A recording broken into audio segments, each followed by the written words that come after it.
Dalam nama Bapa dan Putra dan Roh Kudus. Amin.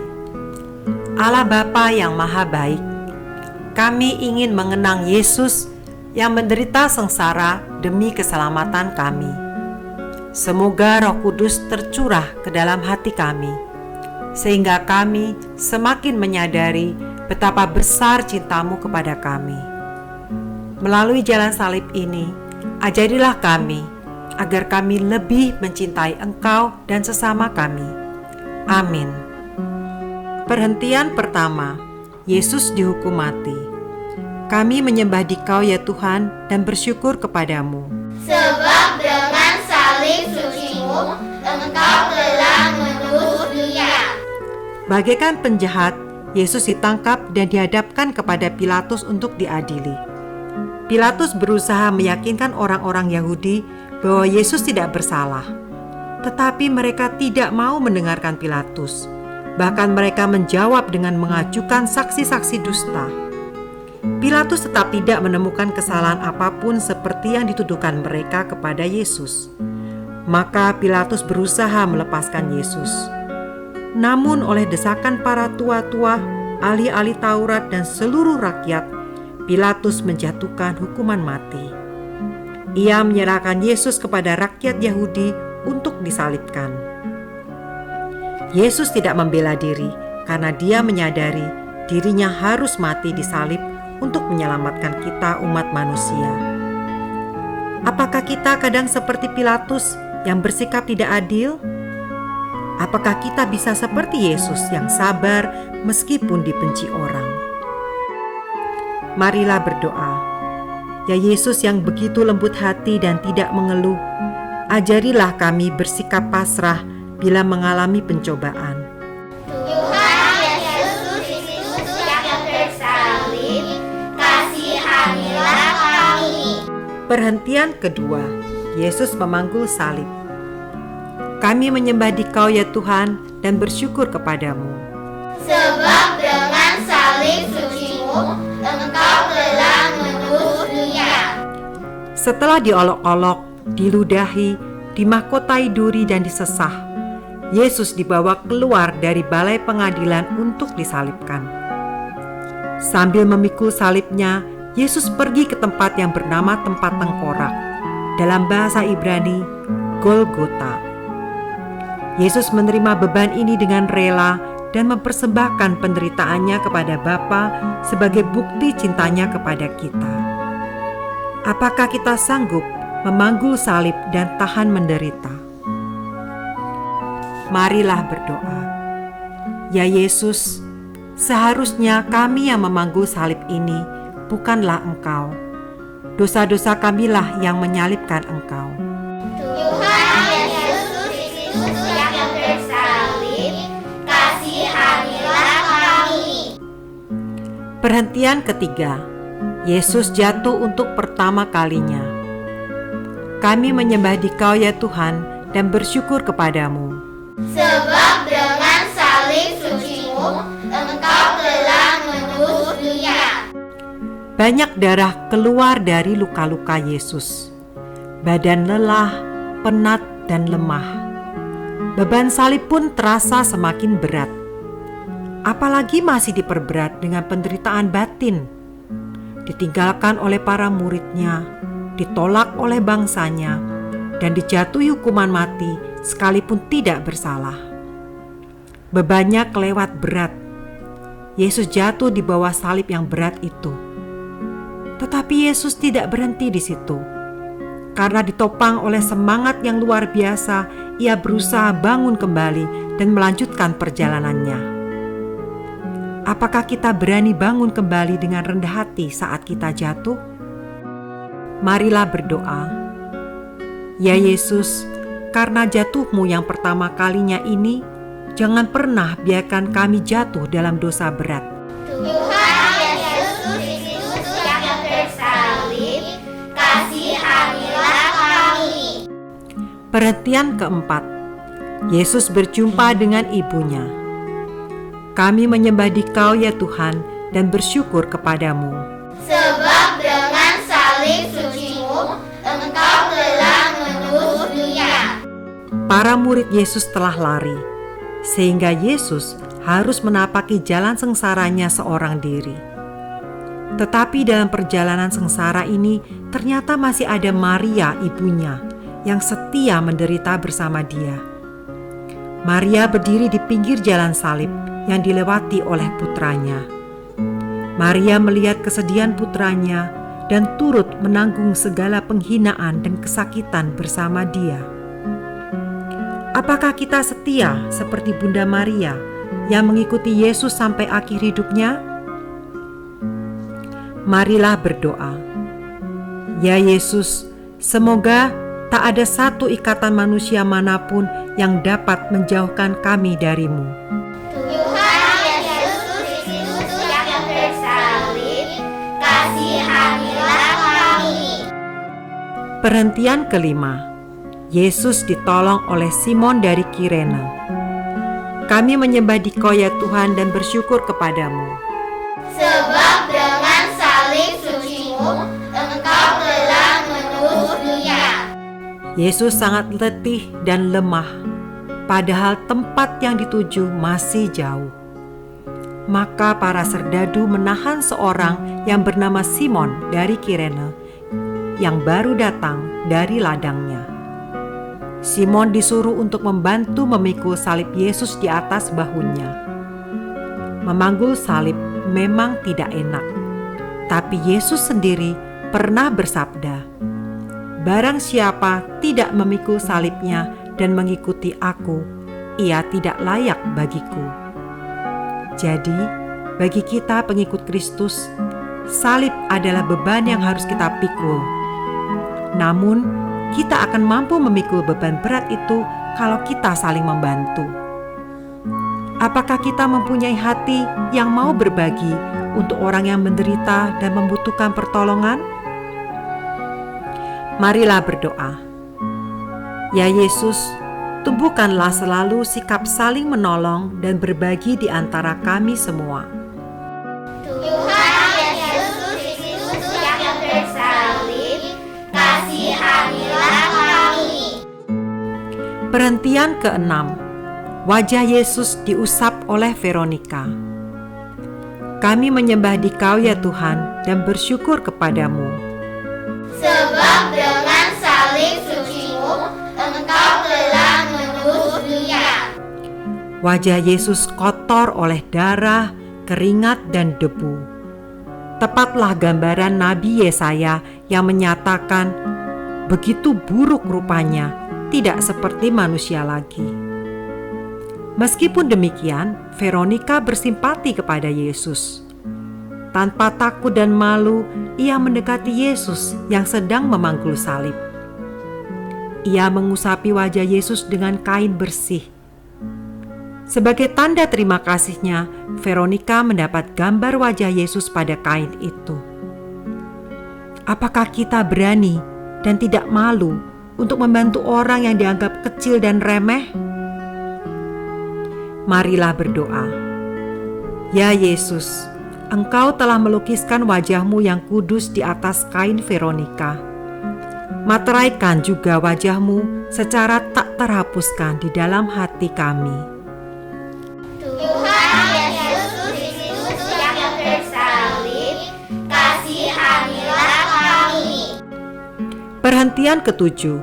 Yesus jatuh untuk kedua kalinya. Kami menyembah Dikau ya Tuhan dan bersyukur kepadamu.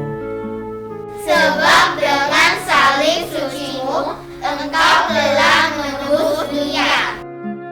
Kendati sudah ditolong oleh Simon dari Kirene dan wajahnya sudah dibersihkan, tubuh Yesus tidak bertambah segar. Salib yang menindih terasa semakin berat. Perjalanan masih jauh. Yesus semakin payah. Untuk kedua kalinya Yesus terjatuh. Meskipun begitu, dengan teguh hati ia bangun. Diangkatnya kembali salib berat itu, dan ia meneruskan perjalanan tanpa kenal menyerah. Apakah kita tetap mau berubah jika kita jatuh dalam kesalahan atau dosa yang sama? Marilah berdoa. Ya Yesus, Berikan kami semangat untuk merubah diri agar menjadi pribadi yang lebih baik seturut dengan kehendak-Mu. Tuhan Yesus Kristus yang bersalib, kasihanilah kami. Perhentian ke-8. Yesus menghibur perempuan-perempuan yang menangisinya.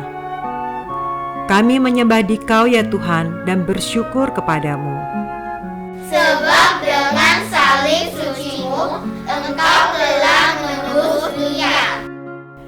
Tak kala Yesus menapaki jalan salibnya menuju ke Golgota, banyak orang mengikuti Dia. Di antaranya banyak wanita yang menangisi dan meratapinya. Yesus berpaling kepada mereka dan berkata, "Hai putri-putri Yerusalem, janganlah engkau menangisi aku, melainkan tangisilah dirimu sendiri dan anak-anakmu." Yesus memberi teladan supaya kita menghibur orang lain meskipun kita sendiri sedang susah dan menderita. Lebih dari itu, Yesus mengajak kita untuk menangisi diri kita sendiri. Artinya, kita perlu bertobat dan mengajak orang lain untuk bertobat. Bertobat berarti menyesali dosa kita, mohon ampun kepada Tuhan, dan berusaha untuk tidak berbuat dosa lagi. Apakah kita memiliki roh pertobatan dalam hati kita? Marilah berdoa. Ya Yesus, bantulah kami agar mampu menilik batin dan mengobarkan pertobatan sejati dalam diri dan sesama kami. Tuhan Yesus Kristus yang bersalib, kasihanilah kami. Perhentian ke-9. Yesus jatuh untuk ketiga kalinya. Kami menyembah Dikau ya Tuhan dan bersyukur kepadamu. Sebab dengan salib suci-Mu, Engkau telah menebus dunia. Hari semakin panas. Jalan yang menuju puncak Golgota semakin menanjak. Tubuh Yesus yang semakin lemah tidak mampu menahan beban salib yang berat. Untuk ketiga kalinya Yesus jatuh. Tubuhnya terbanting di tanah yang berbatu. Darah kembali mengucur dari luka-lukanya. Namun ia tidak menyerah. Untuk pendosa yang tidak mau bertobat, ia menderita agar terbukalah jalan kembali kepada Bapa.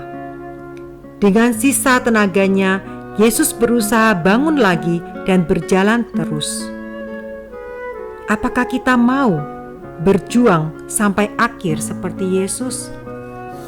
Marilah berdoa. Ya Yesus, jadilah kekuatan dan ketabahan dalam kelemahan dan penderitaan kami. Tuhan Yesus Kristus yang bersalib, kasihanilah kami. Perhentian ke-10. Pakaian Yesus ditanggalkan. Kami menyembah Dikau ya Tuhan dan bersyukur kepadamu. Sebab dengan salib suci-Mu, Engkau telah menebus dunia. Setelah cukup lama mendaki sambil memikul salib, sampailah Yesus ke puncak Golgota. Dia menyadari bahwa akhir hidupnya sudah dekat. Para serdadu memperlakukan Yesus selayaknya seorang penjahat besar. Mereka menanggalkan pakaian Yesus dengan paksa. Mereka mempermalukan Yesus dengan menelanjanginya.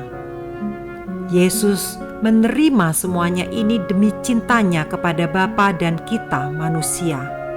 Apakah kita seperti serdadu yang mudah menelanjangi dan menceritakan keburukan orang lain? Marilah berdoa. Ya Yesus, jiwa kami sering kehilangan pakaiannya yang suci. Maka kenakanlah pada kami pakaian penyesalan dan tobat. Tuhan Yesus Kristus yang bersalib, kasihanilah kami. Perhentian ke-11. Yesus disalibkan. Kami menyembah Dikau ya Tuhan dan bersyukur kepadamu. Sebab dengan salib suci-Mu, Engkau telah menebus dunia. tibalah saatnya yang paling ngeri. Para serdadu mencapakkan Yesus ke tanah, menembusi tangan dan kakinya dengan paku pada kayu salib. Yesus mengalami penderitaan yang luar biasa. Setelah itu, mereka menegakkan salib. Yesus disalibkan bersama 2 orang penjahat yang lain, satu di sebelah kanan dan satu di sebelah kirinya. Di atas kayu salib itu, Yesus mendapati Maria ibunya dan Yohanes muridnya berdiri di dekat situ. Yesus memandang Maria dan berkata, "Inilah anakmu." Lalu kepada Yohanes, "Inilah ibumu." Dengan demikian, Yesus menetapkan Maria sebagai bunda bagi kita semua. Kemudian, Yesus juga mendoakan para serdadu.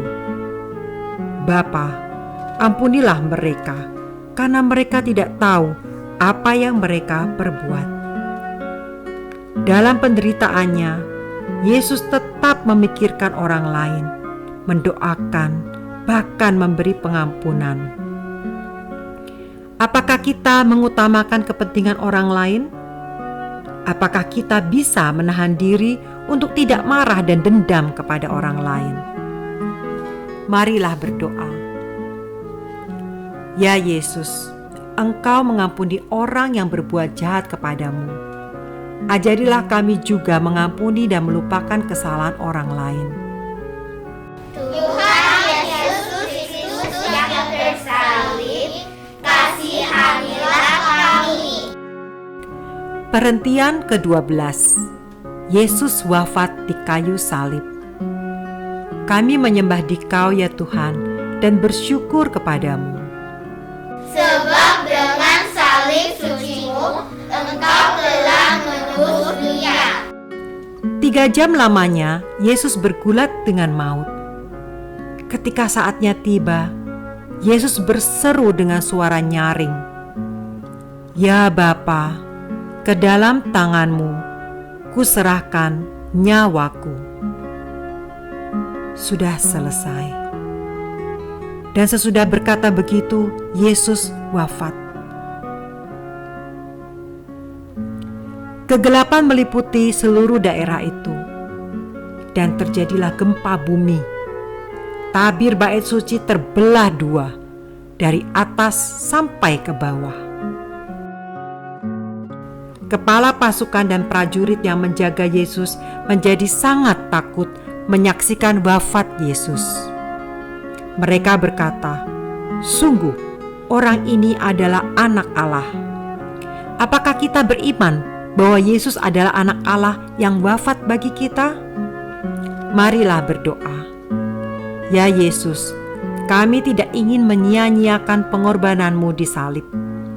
Pakailah kami sebagai tanda kehadiran-Mu dimanapun, sehingga banyak orang merasakan cinta-Mu. Tuhan Yesus Kristus yang tersalib, kasihanilah kami. Perhentian ke-13. Yesus diturunkan dari salib. Kami menyembah Dikau ya Tuhan dan bersyukur kepadamu. Sebab dengan salib suci-Mu, Engkau telah menebus dunia. Hari mulai malam. Saat diturunkan dari salib, Yesus sudah tidak bernyawa lagi. Penderitaan Yesus telah selesai. Maria, ibu Yesus, telah ikut menderita bersama putranya. Maka kini usaha yang terakhir untuk menghormati putranya adalah dengan memakamkan secara pantas. Maria menerima jenazah Yesus di pangkuannya. Maria melaksanakan apa yang pernah dikatakannya. "Aku ini hamba Tuhan, terjadilah kepadaku menurut perkataan-Mu."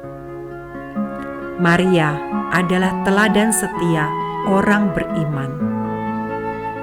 Apakah kita setia mendampingi orang yang menderita seperti Bunda Maria? Marilah berdoa.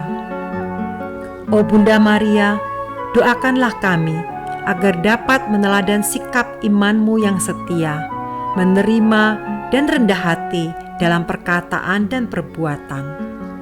Tuhan Yesus Kristus yang tersalib, kasihanilah kami. Perhentian ke-14. Yesus dimakamkan.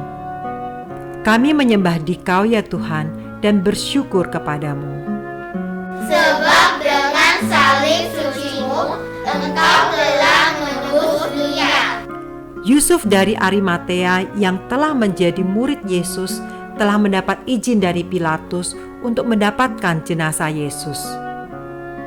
Para murid mengambil jenazah Yesus, memburatinya dengan rempah-rempah dan mengafaninya dengan kain lenan menurut adat orang Yahudi.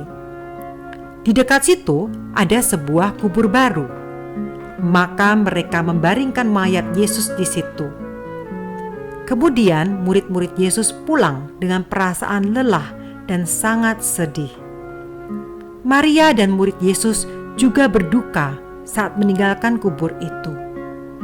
Namun inilah cara Allah mengajarkan kita bagaimana menuruti, mencintai, dan menghidupi kehendak-Nya, agar kita dapat bersatu dengannya di surga kelak. Dan jangan lupa, 3 hari kemudian Yesus menggulungkan batu penutup kubur itu dan Dia bangkit dari kematian. Apakah kita siap menyambut kebangkitan Yesus? Marilah berdoa. Ya Yesus, persiapkanlah tubuh, jiwa, dan roh kami untuk menyambut kebangkitan-Mu. Bila saatnya tiba nanti, bangkitkanlah kami agar dapat bersatu denganmu di surga yang abadi. Tuhan Yesus Kristus yang tersalib, kasihanilah kami. Bapa yang Maha Pengasih, kami bersyukur boleh mengikuti jalan salib Tuhan kami Yesus Kristus. Terlebih karena kami diberi teladan kerendahan hati dan semangat rela berkorban dari Yesus Juru Selamat kami.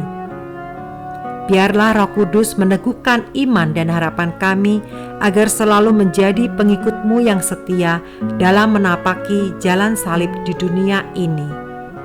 Amin. Dalam nama Bapa dan Putra dan Roh Kudus. Amin.